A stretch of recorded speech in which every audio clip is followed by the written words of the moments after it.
Well, good afternoon, everybody. Burt from Merit Partners, and today I want to talk to you a little bit about something that has a big impact on the value of your Porsche, and that is the specking of options. And I can't tell you how many cars that we get in here that the price is so affected by how the customer chose options or what type of option packages that he put together on some of these cars. The difficulty is some of the things on the option list you don't always choose because you want them, but you choose because they help complete the car better and actually add value to the car. And we want to be going over a few of those specific options today, just so as you're making decisions on that next Porsche or you're buying that next Porsche and you're wondering, gosh, is the carbon package important or is the front axle lift important? We want to highlight a few of those things and just maybe to give you some more information so you can make a good informed buying decision. Now, all of these aren't necessities, but, and there's some things that are subjective for sure, which are things that you like that other people may not like, but it is a good guide because you don't want to be missing anything that you have regrets about later when you go to sell the car or you're going to buy a car that you may not have known about. We're sitting now in front of a Heritage Targa. It's a design edition. It's a real specialty car. It had some unique options which came as part of this package to this car, but you could still spec some things the way you wanted them. There are a lot of different things like decals, colors, and the way things go together. And I just want to go over a few things just in general. So one of the things that we get a lot is things like front axle lift on a car. Is that important?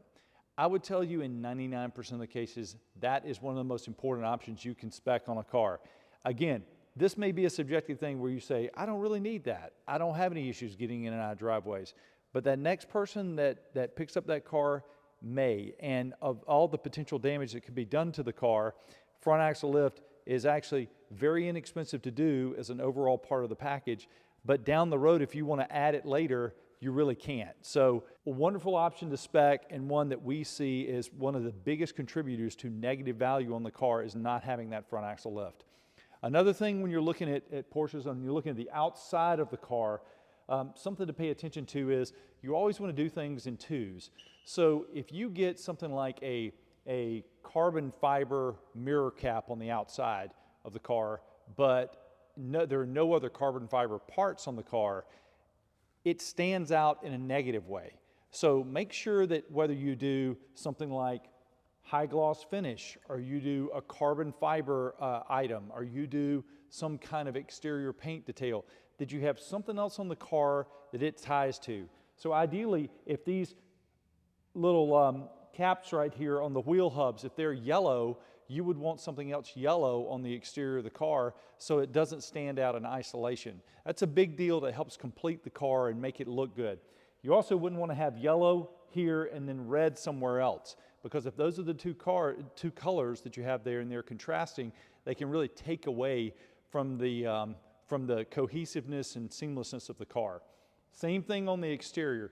Think about when you're going to do this, like if you have yellow ceramic brakes on the exterior of the car, you want to think about the stitching on the interior of the car. You don't generally want to pair a yellow with a red and get that kind of Ronald McDonald look on the car. You want to go and make it consistent. So yellow ceramics, go with yellow stitching, or something neutral like a silver stitching, for example, on the inside, or a black stitching would be appropriate. The other big option that we see is the full leather options. A lot of these cars, when you deselect that, you go with the plastic dash on the car, especially when you get into the more luxury-oriented cars like a Turbo S, GT3s, a lot of your limited edition cars. Always favor, if you've got something you're in between, always favor going higher on the luxury side than lower, because you get the value back on that.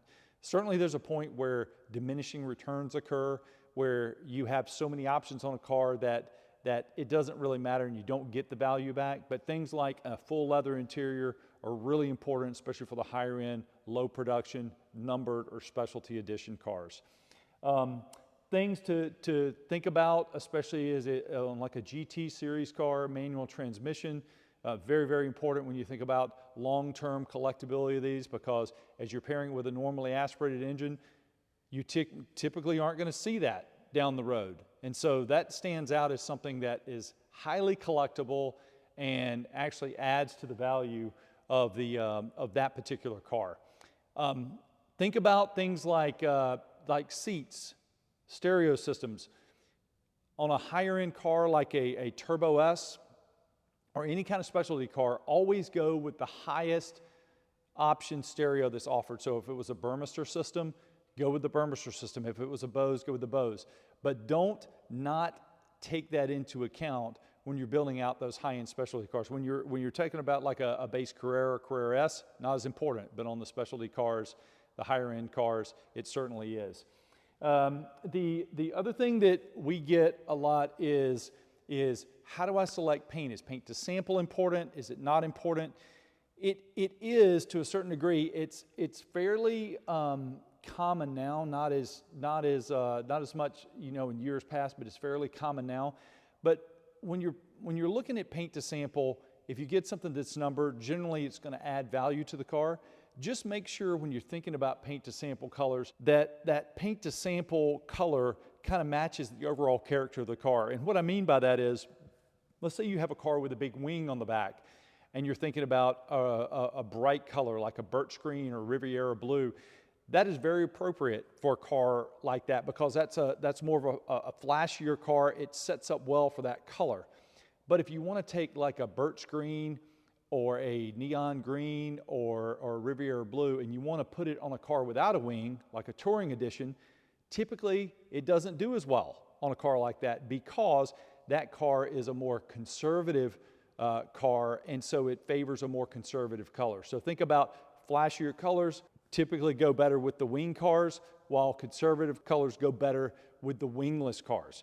That's something to think about. So maybe that helps in terms of paint to sample color, because you might say, well, on a car without a wing, maybe I don't need to go with paint to sample because there's enough in the standard color palette to give me enough options, and I can spend that money elsewhere. So while those aren't, and that's not an exhaustive list of options and how to handle things, it does give you a start in terms of thinking about what's important.